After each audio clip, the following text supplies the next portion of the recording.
Hey, salut à tous, c'est le Transistor des Canassés, j'espère que vous allez bien, j'espère que vous éclatez, j'espère aussi que ces vacances de fin d'année se sont bien passées, que vous avez eu de beaux cadeaux à Noël, je vous souhaite à tous une bonne année 2020, c'est-à-dire une nouvelle année, j'espère pour vous tous, riche en bonheur et en santé.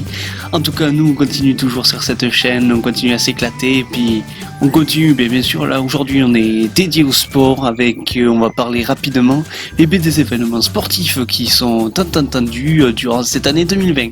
Allez, on se retrouve tout de suite pour parler un par un de chaque événement, bien sûr chronologiquement de janvier à décembre.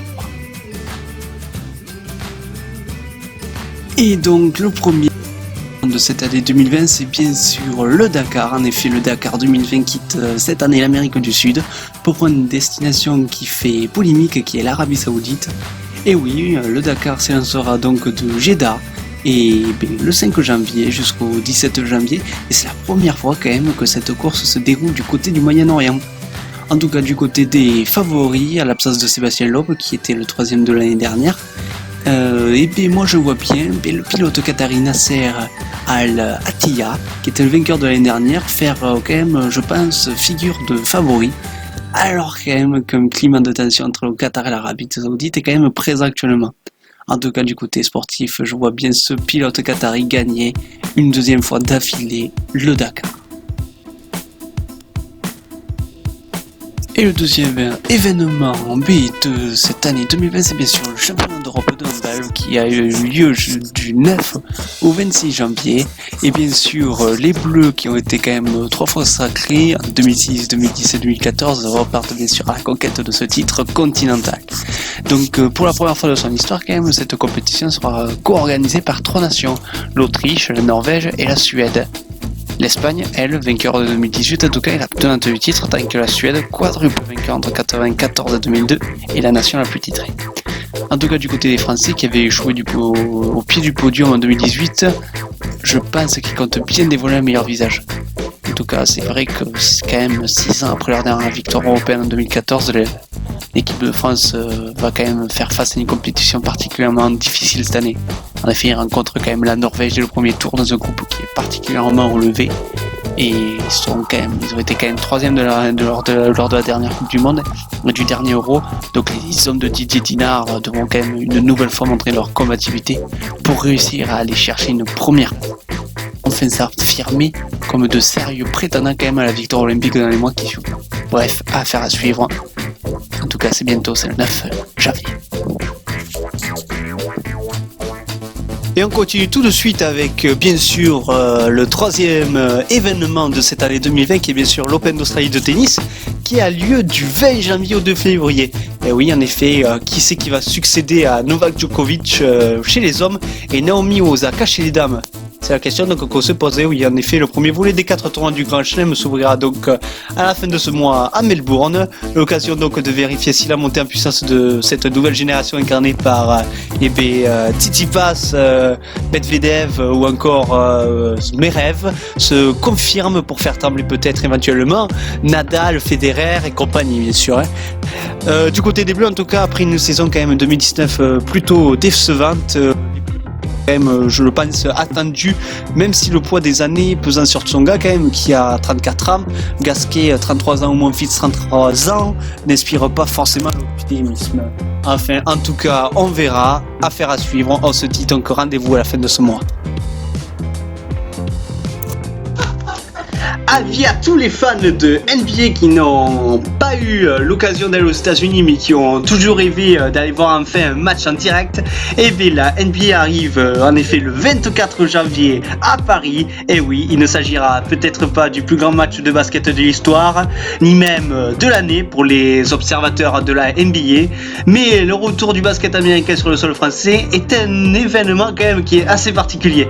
Et d'ailleurs, tous les fans français de NBA ont bataillé pour avoir des places pour cet événement qui aura lieu à l'Accor Hotel Arena le 24 janvier. Au final, il y aura quand même peu de chanceux, mais beaucoup d'impatience, ça je le sais. En tout cas, à Paris, les Bucks de Milwaukee, et oui, les premiers du championnat affronteront les Hornets de Charlotte. L'occasion donc de pouvoir enfin voir vibrer et pouvoir vibrer, oui, en effet, à l'américaine et encourager Giannis et ou peut-être de l'autre côté Nicolas Batum. En tout cas, preuve de l'engouement autour de cette affiche, les places ne se sont vendues en quelques minutes à peine. Bref, c'est un événement à ne pas manquer qui sera bien sûr sur un replay ou en tout cas sûrement on le verra à la télé. Hein. Mais pour ceux qui ont eu la chance de pouvoir acheter des places, je vous souhaite un bon match et j'espère que ça sera génial. Prochain événement important de cette année 2020, c'est bien sûr ce tournoi Destination 2020. Et oui, en effet, après un mondial 2019 en demi-teinte, le 15 de France, désormais sous la houlette de Fabien Galtier, a un nouveau rendez-vous important. C'est ce tournoi donc Destination. L'équipe de France commencera donc ce prochain tournoi en rentrant directement dans le vif du sujet le dimanche 2 février à 16h par un crunch. Et oui, au Stade de France contre l'Angleterre, vice-champion du monde en titre. Puis les Bleus recevront encore l'Italie le 9 février avant de se déplacer 2 fois. Premièrement le 22 février au Pays de Galles, puis en Écosse le 8 mars. Enfin, on clôturera ce tournoi pour le 15 de France en affrontant l'Irlande le 14 mars. Les rugbyens tricolores comptent donc sur cet événement pour redorer leur image auprès du public français et retrouver une crédibilité sportive sur la scène européenne. Un seul objectif donc, faire mieux que l'année dernière. Bref, rendez-vous donc à partir du 1er février.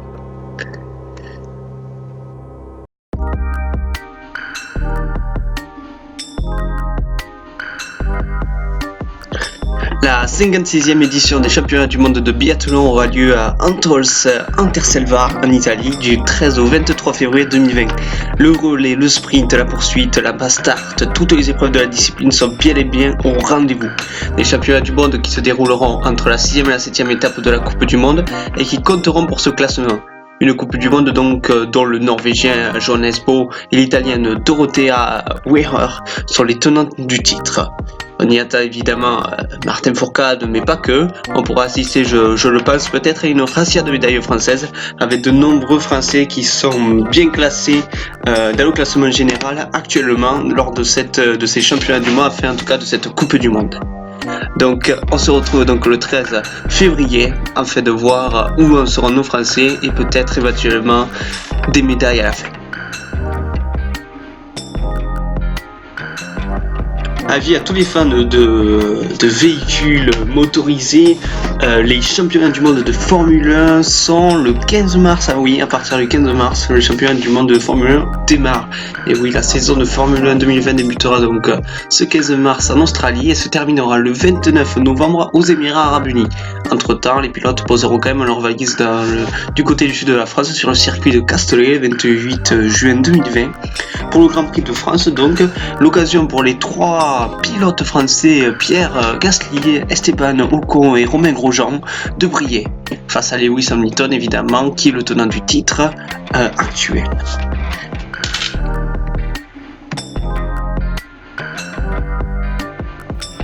Avis à tous les amateurs de vélo, j'imagine que c'est un événement que vous avez dû bien noter dans vos calendriers.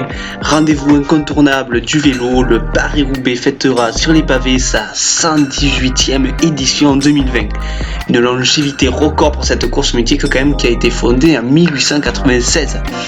Le Belge Philippe Gilbert a été sacré au printemps dernier, donc ça fait déjà 2 décennies qu'un Français n'a pas inscrit son nom au palmarès de l'Enfer du Nord, c'est-à-dire depuis Frédéric Guédon 97. En tout cas, on espère peut-être qu'un Français gagnera cette édition 2020. Pour le savoir, on se donne rendez-vous le 11 avril 2020. Et c'est parti, les premières finales de rugby européen, c'est bien sûr la Champions Cup qui a lieu le 23 mai et bien sûr la Challenge Cup qui a lieu le 22 mai. Oui, encore une saison très intéressante en Champions Cup et en Challenge Cup pour les équipes françaises qui sont, je le trouve, en grande forme. Et oui, on n'a qu'à rien que, bon, actuellement on est encore dans les phases de poule, mais je trouve qu'elles sont très en forme. Après, bon, nous avons le temps avant de connaître les finalistes pour s'affronter au Vélodrome de Marseille le 22 mai et le 23 mai. Mais en tout cas, les équipes françaises se débrouillent relativement bien et j'espère que ça continuera ainsi.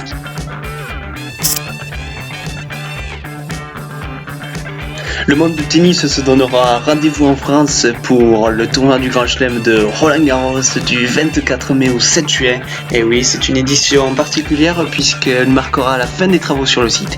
Et oui, les tennismen et tenniswomen pourront enfin jouer sous le toit rétractable du cours Philippe Chatrier.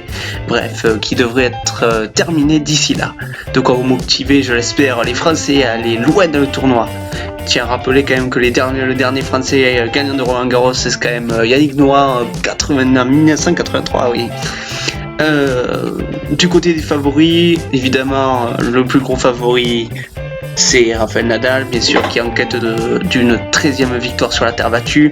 Bonne nouvelle aussi pour les spectateurs, Roger Federer sera là, ce qui va laisser place sûrement à de super matchs. Du côté des dames, l'Australienne Ashley Barty mettra sa couronne en jeu. Bref, on verra, mais bon, je ne m'inquiète pas, je sais que ça sera un tournoi encore très magnifique qui nous laissera de superbes matchs à voir et des super souvenirs. Bref, on se donne rendez-vous donc le 24 mai.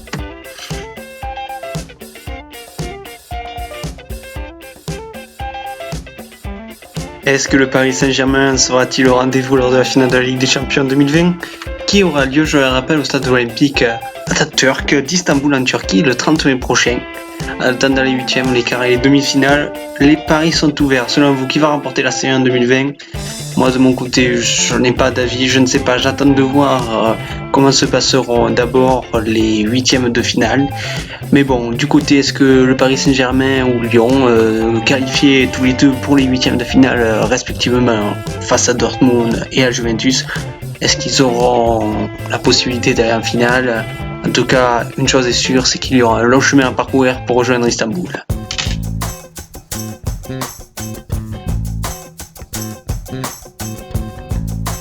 Retour en France avec la finale du Top 14 qui aura lieu le vendredi 26 juin 2020 au Stade de France. Le tenant du titre, le Stade Toulousain, fait partie des grands favoris à sa propre succession en finale du Top 14. Le bouclier de Brennus sera donc remis aux champions de France à l'issue d'une rencontre une nouvelle fois organisée donc au Stade de France. Un vendredi, oui, une date choisie pour ne pas être en concurrence avec l'Euro 2020 de football dont nous allons parler tout de suite.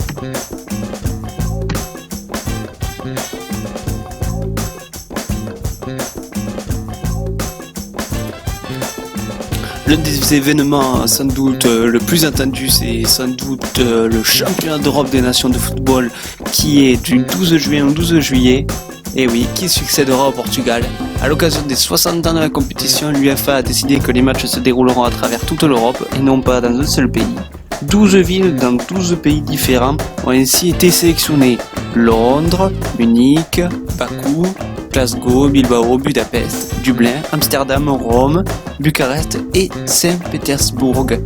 On aura le droit donc à 24 équipes qui s'affronteront à l'occasion de 51 rencontres. L'équipe de France, quant à elle, finaliste de l'Euro 2016, espère, comme en 98-2000, réaliser le doublé 2 ans après sa victoire en Coupe du Monde. Mais bon, les Bleus ont quand même hérité d'un groupe très relevé avec le tenant du titre, le Portugal, l'Allemagne et un adversaire qualifié. Didier Deschamps et ses hommes disputeront leur premier match le mardi 16 juin face à l'Allemagne à Munich. Après la deuxième étoile, une troisième couronne continentale, c'est la question qu'on se pose. En tout cas, pour vous prévenir, la finale aura lieu à Wembley le 12 juillet, 22 ans jour pour jour après le célèbre 12 juillet 98.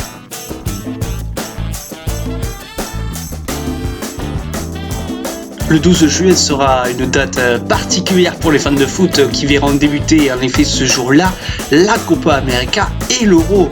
Et oui, les aficionados de football sud-américain seront au rendez-vous pour ce qui sera peut-être la dernière chance pour Lionel Messi de remporter un trophée continental avec son pays. Pour rappel, le palmarès de Messi avec l'Albiceleste est vierge chez les seniors. La compétition se déroulera en Argentine et en Colombie.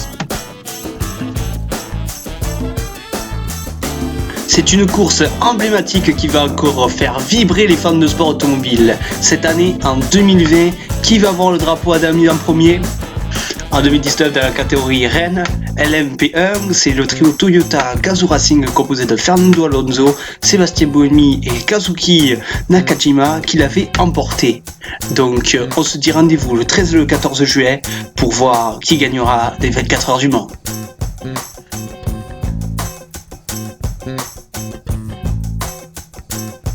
Voilà, sans doute le sport est surtout la compétition la plus proche de nous, celle qui rayonne notre été.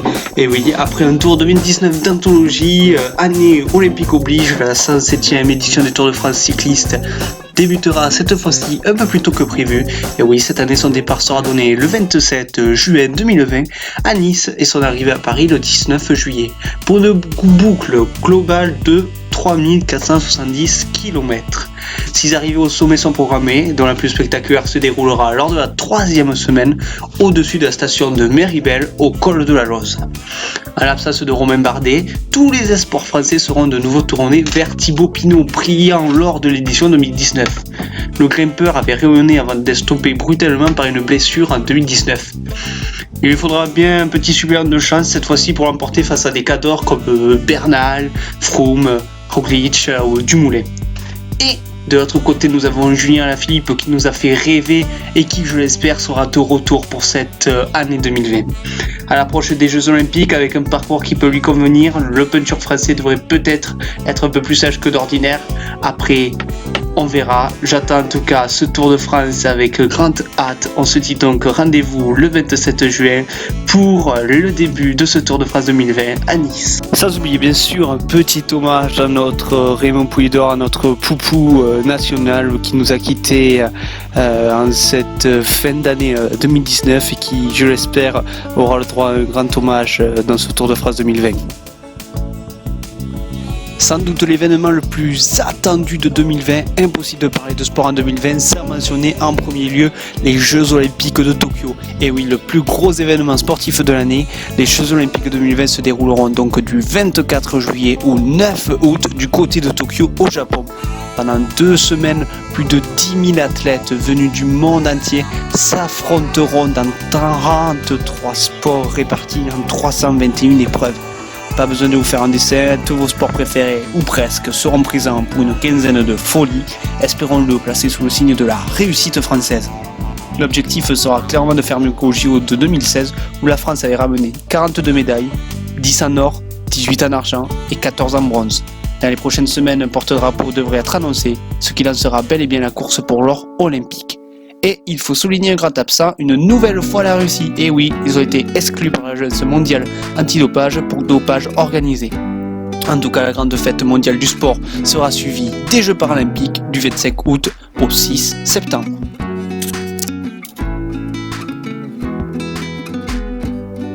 Et ouais, juste après les JO, la mise des Jeux Olympiques de Tokyo se prolongera au stade Charletti à Paris fin août.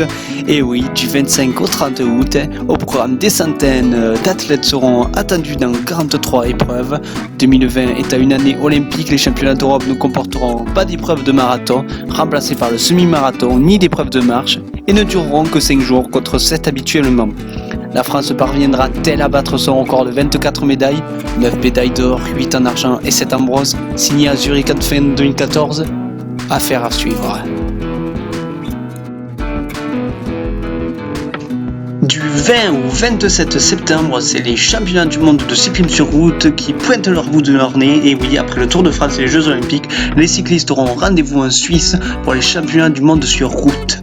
La course en ligne, attraction principale, aura lieu le 27 septembre et elle s'annonce très pentue. Qui succédera au Danois Mats Pedersen et aura la chance de porter le maillot arc-en-ciel pendant toute une année ?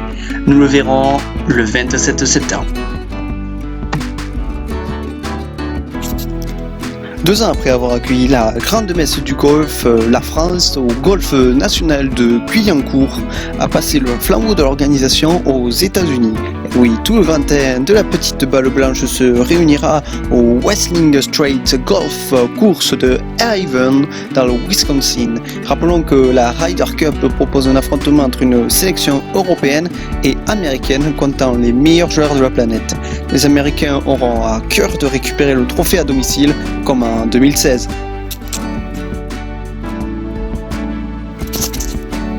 La plus célèbre des courses au large en solitaire, sans escale et sans assistance, s'élancera des Sables d'Olonne le 8 novembre 2020 à 2 précisément.